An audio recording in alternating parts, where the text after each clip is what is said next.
একবার মিশরের অঞ্চলে তিনি কোরআন তেলাওয়াত করেছিলেন। সেই কোরআন তেলাওয়াতে একসাথে 10,000 খ্রিস্টান মুসলমান হয়ে গিয়েছিল।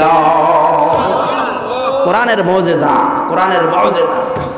আল্লাহ নবী সাল্লাল্লাহু আলাইহি ওয়াসাল্লাম কোরআন তেলাওয়াত করতেন, সকলে এসে আল্লাহর নবীর কোরআন তেলাওয়াত শুনতো। কাফেররা বলে, আবু জেহেল বলে, আবু লাহাব বলে, উতবা বলে, শাইবা বলে, মুহাম্মদ যেভাবে কোরআন তেলাওয়াত করতেছে, আজকে মুহাম্মাদের কোরআন তেলাওয়াত শুনে আস্তে আস্তে মানুষগুলো সব মুসলমান হয়ে যাবে। আমরা যে সরদারি করব, কাদের নিয়ে সরদারি করব? আমরা তো কাফেরদের সরদার, কাফেররা আমাদেরকে সরদার হিসেবে মানে, মুসলমানরা তো আমাদেরকে সরদার হিসেবে মানে না। তাহলে মানুষদের মুসলমান হওয়ার ঠেকানোর জন্য মুহাম্মাদের মুখের কোরআন তাদেরকে শুনতে দেওয়া যাবে না। এজন্য আবু জেহেল, আবু লাহাব, উতবা, শাইবা তারা দৃঢ় প্রতিজ্ঞা করলো, একজনের মুহাম্মাদের কণ্ঠের কোরআন শুনতে দেওয়া যাবে না। এই বলে সবাই কারফিউ জারি করে দিল, খবরদার, না না, কেউ যেন মুহাম্মাদের কোরআন যেন শুনতে যাস না। কিন্তু দেখা গেল যে আগামী রাত থেকে আর কেউ মুহাম্মাদের কণ্ঠের কোরআন কেউ শুনতে আসবে না।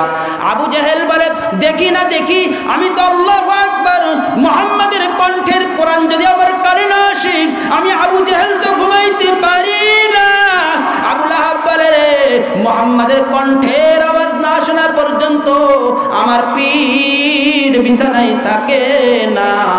উতবা, শাইবা একই অবস্থা। বলে, দেখি যাই যাই। বলে, যাবো তো, ওদিক তো নেতার পক্ষ থেকে নিষেধ হয়ে গেছে, জানলে কি হবে? কয়, জানার পরে যা হবে তা হবে, ওদিকে আমি যাই। এই করতে করতে দেখা গেল মুহাম্মদ সাল্লাল্লাহু আলাইহি ওয়াসাল্লাম যেখানে কোরআন তেলাওয়াত করে, তার আগে যে আবু জেহেল বসা, তারপর আবু লাহাব বসা, তারপর উতবা বসা, তারপর শাইবা বসা।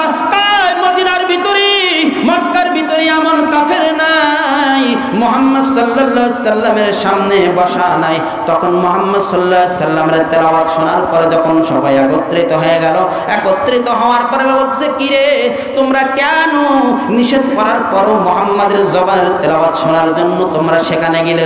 বলে, ডাক দিয়ে বলে, রে ভাই, সত্যি কথা বলতে কি, মুহাম্মাদের কণ্ঠের কোরআনের তেলাওয়াত না শোনা পর্যন্ত আমরা বিছানায় পিঠ লাগাইতে পারি না।